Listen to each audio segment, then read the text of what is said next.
नमस्कार। चलिए आज जरा केमिस्ट्री की कहानी में उतरते हैं। ये विज्ञान मतलब आया कहाँ से और किसने इसे वो रूप दिया जिसे हम और आप आज जानते हैं।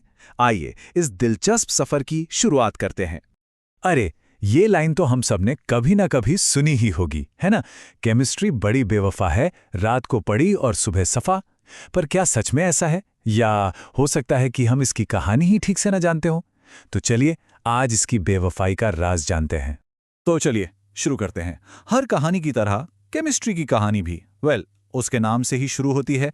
आखिर ये जो शब्द है केमिस्ट्री, ये आया कहाँ से? इसकी जड़ें बहुत बहुत पुरानी हैं। तो देखिए, ये शब्द ना, इसने एक लंबा सफर तय किया है। इसकी जड़ें जाती हैं पुराने मिस्र में। वहां एक शब्द था कीमिया, जिसका मतलब था काली मिट्टी। आप जानते हैं, वो नील नदी के किनारे की उपजाऊ जमीन। फिर यही शब्द धीरे धीरे बना केमिस्ट्रिंग, मतलब रसायनों का अध्ययन। और बस वहीं से निकलकर आज का शब्द बना केमिस्ट्री। पर एक मिनट, एक और शब्द भी था मैदान में, अल्केमी। सुना होगा आपने। इसका मतलब था जादू, मैजिक। और देखिए, साइंस को जादू टोने से बिल्कुल दूर रहना था। उसे तो तर्क और सबूत चाहिए थे। तो जाहिर है अल्केमी को साइड कर दिया गया। साइंस और मैजिक साथ साथ नहीं चल सकते थे। तो ठीक है, नाम तो मिल गया, लेकिन केमिस्ट्री तब भी बस यहां-वहां बिखरी हुई जानकारी थी। इसे एक प्रॉपर साइंस, एक संगठित विज्ञान का रूप किसने दिया? यहीं पर कहानी में एंट्री होती है एक बहुत बड़े नाम की, एंटोनी लावॉइसियर। इन्हें ही फादर ऑफ मॉडर्न केमिस्ट्री कहा जाता है। अब लेवासिए का काम मतलब कमाल ही था। उन्होंने एलिमेंट ऑफ केमिस्ट्री नाम की एक किताब लिखी, जो केमिस्ट्री की समझ लीजिए बाइबल बन गई। पहली बार किसी ने साफ साफ बताया कि अरे, कोई चीज जलती क्यों है, या हम सांस कैसे लेते हैं, और इसका जवाब था ऑक्सीजन। और फिर उन्होंने दिया अपना सबसे बड़ा idea, law of conservation of mass, जिसने तो केमिस्ट्री की पूरी नींव ही बदल कर रख दी। एक और बड़ी मजेदार बात है लेवाइसियर के बारे में।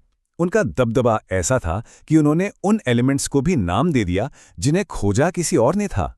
सोचिए, ये तो वैसा ही हुआ जैसे बच्चे को जन्म कोई और दे और नामकरण कोई और करे। जैसे हाइड्रोजन को खोजा हेनरी कैवेंडिश ने, ऑक्सीजन को जोसेफ प्रिस्टले और कार्ल शीले ने। पर इन दोनों का नाम किसने रखा?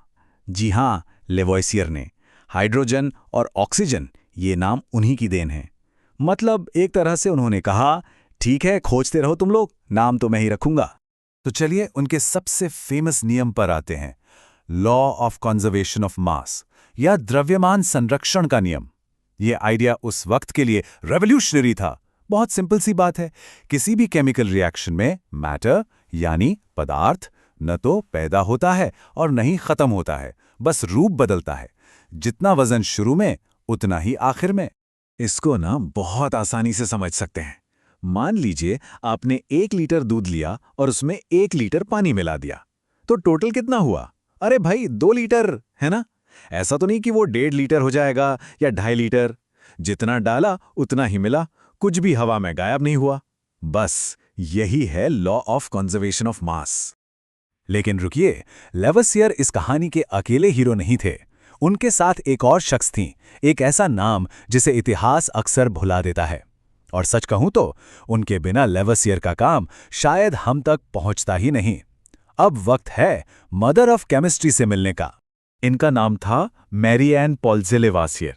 वो एंटोनी लेवासियर की पत्नी तो थी ही, पर उससे कहीं ज्यादा वो उनकी सबसे जरूरी साइंटिफिक पार्टनर थी। वो सिर्फ पत्नी नहीं, उनके काम की असली गार्जियन थी। सोचिए, मैरी एन लैब में उनके साथ कंधे से कंधा मिलाकर काम करती थी, उनके सारे एक्सपेरिमेंट्स को लिखती थी, उनके चित्र बनाती थी। और सबसे बड़ी बात, जब एंटोनी की दुखद मौत हो गई और उनका सारा काम सरकार ने जब्त कर लिया, तब मैरी एन ने लड़ाई लड़ी। उन्होंने संघर्ष किया और उनके आखिरी काम को पब्लिश करवाया। अगर मैरी एन न होती तो लेवॉइसियर की ये पूरी विरासत शायद किसी और के नाम हो जाती। इसीलिए बिल्कुल सही कहा जाता है उन्हें मदर ऑफ केमिस्ट्री। चलिए अब इस इतिहास को थोड़ा लैब से बाहर निकालते हैं और जमीन पर लाते हैं। मतलब लिटरली जमीन पर। जिस धरती पर हम खड़े हैं ना, वो खुद केमिस्ट्री का एक जीता जागता सबूत है। तो देखते हैं कि हमारी पृथ्वी की जो ऊपरी परत है, वो आखिर बनी किन चीजों से है। तो ये जो पृथ्वी की क्रस्ट है, यानी ऊपरी परत, आपको क्या लगता है सबसे ज्यादा क्या होगा इसमें? लोहा? नहीं। जानकर हैरानी होगी कि इसमें सबसे ज्यादा, करीब 47% ऑक्सीजन है। हाँ, वही ऑक्सीजन जो हम सांस में लेते हैं। उसके बाद नंबर आता है सिलिकॉन का, लगभग 28%। फिर एल्यूमिनियम और लोहा। तो इसका सीधा सा मतलब क्या हुआ? मतलब ये कि हमारी धरती की परत में सबसे ज्यादा पाया जाने वाला एलिमेंट एक नॉन मेटल है, ऑक्सीजन। और अगर हम सिर्फ मेटल्स की बात करें तो सबसे ज्यादा मिलने वाला मेटल कौन सा है? लोहा? नहीं, वो है एल्यूमिनियम। ये बात अक्सर लोगों को पता नहीं होती। तो देखा, केमिस्ट्री सिर्फ लैब की टेस्ट ट्यूब्स और बीकर्स तक ही सीमित नहीं है। ये तो उस जमीन में है जिस पर हम हर रोज चलते हैं। और ये बात सोचने पर मजबूर करती है कि ऐसे और कितने अदृश्य विज्ञान हैं जो हर पल हमारी दुनिया को चला रहे हैं, उसे आकार दे रहे हैं, और हम उन पर ध्यान भी नहीं देते।